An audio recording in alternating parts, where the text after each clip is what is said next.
नमस्कार दोस्तों, स्वागत है आपका टेक्नो डिफेंस अपडेट पे। तो दोस्तों, आप सबको पता है कि भारत पहले से ही आईएनएस विक्रांत को बना करके अपने बेड़े में शामिल कर चुका है और अब इसके जो ट्रायल्स हैं उनको कंप्लीट किया जा रहा है, जिसमें भारतीय नौसेना इसके सभी तरह के ट्रायल्स और साथ में इसकी परफॉर्मेंस से सेटिस्फाई और खुश है। लेकिन इसके बाद अब सबसे बड़ा सवाल था कि क्या भारत सच में आने वाले समय में अपने बेड़े में एक तीसरा एयरक्राफ्ट कैरियर शामिल करेगा या फिर नहीं। तो इसी को लेकर के हमारे रक्षा मंत्री श्री राजनाथ सिंह जी ने एक बड़ी बात कही है, जहां पर इन्होंने एक कार्यक्रम के दौरान ये बोला कि हम पहले से ही आईएनएस विक्रांत को अपने बेड़े में शामिल कर चुके हैं और इसके बाद अब दूसरे एयरक्राफ्ट कैरियर के ऊपर जो काम है वो भी भारत के अंदर शुरू हो चुका है। यानी कि जैसा कि कुछ दिन पहले रिपोर्ट सामने निकल करके आई थी कि भारतीय नौसेना ने अपने सुपर कैरियर के जो प्रोजेक्ट थे तो उसको होल्ड पर रख दिया है। इसके बाद अब भारतीय नौसेना के द्वारा आईएनएस विक्रांत की जो सिस्टर क्लास है उसी का ऑर्डर यहाँ पर प्लेस किया जा सकता है।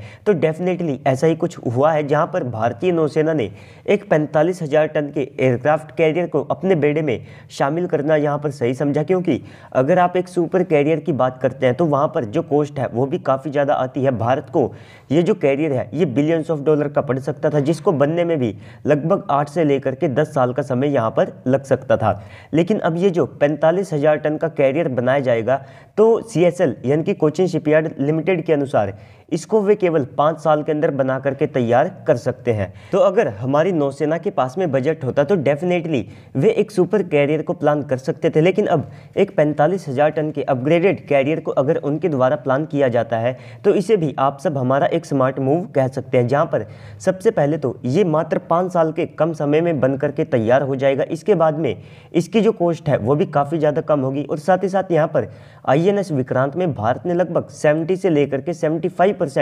इंडिजीनियस कंटेंट का यूज़ किया है। अगर हम इसको बनाते हैं तो इसमें आप सबको ये जो स्वदेशीकरण की मात्रा है ये लगभग 85 से लेकर के 90% के आसपास की भी देखने को मिल सकती है, क्योंकि अब भारत ने ये भी प्लान किया है कि अब हमारे जो मरीन इंजन्स होंगे तो उन्हें भी हम 6 स्पिन ऑफ प्रोग्राम के माध्यम से भारत के अंदर ही डेवलप करने वाले हैं। तो इसके बाद में ये जैसे ही 5 साल के समय में बनकर के तैयार होगा तो आप उम्मीद कर सकते हैं कि इसी दशक में ये भारतीय नौसेना की जो सर्विस है उसे भी ज्वाइन कर सकता है, जिसके बाद में यहाँ पर हमें एक बड़ा बेनिफिट ये होगा कि अगर हम एक सुपर कैरियर को प्लान करते हैं तो वो लगभग 10 साल के अंदर बन करके तैयार होगा, जो कि 2035 तक ही शायद हमारी सर्विस को ज्वाइन कर पाएगा। और उसके ज्वाइन करते ही आने वाले 5 साल के अंदर जो आईएनएस विक्रमादित्य है उसको रिटायर करना पड़ जाएगा, जिसके बाद में दोबारा से हमारे पास 2 ही एयरक्राफ्ट कैरियर एक्टिव हो पाएंगे। लेकिन इस मूव से हमारे पास एक लंबे समय तक जो 3 एयरक्राफ्ट कैरियर है उनको ऑपरेशनल करने की कैपेबिलिटीज़ आएंगी। और इसी के साथ में अगर भारत चाहे तो यहाँ पर जो ईमाल सिस्टम है उसका भी यूज़ कर सकता है। साथ ही साथ हमारे पास यूएस और फ्रांस से डिज़ाइन और इलेक्ट्रिक प्रोपल्शन सिस्टम को लेकर के जो ऑफर है वे भी आए हैं, जिनका इस्तेमाल हम इस एयरक्राफ्ट कैरियर के अंदर कर सकते हैं। और इसके अलावा इनसे हमें एक बड़ा बेनिफिट ये होगा कि हमारे टेडीबीएफ की जो संख्या है उसको भी हम यहाँ पर बढ़ा पाएंगे, जहाँ पर शुरुआत में नौसेना का ये प्लान था कि वे लगभग 45 यानी कि 45 के आसपास जो टेडीबीएफ है वो ऑर्डर करने वाले हैं। लेकिन इस केस में अब ये जो संख्या है ये और ज़्यादा बढ़ जाएगी। तो दोस्तों, ओवरऑल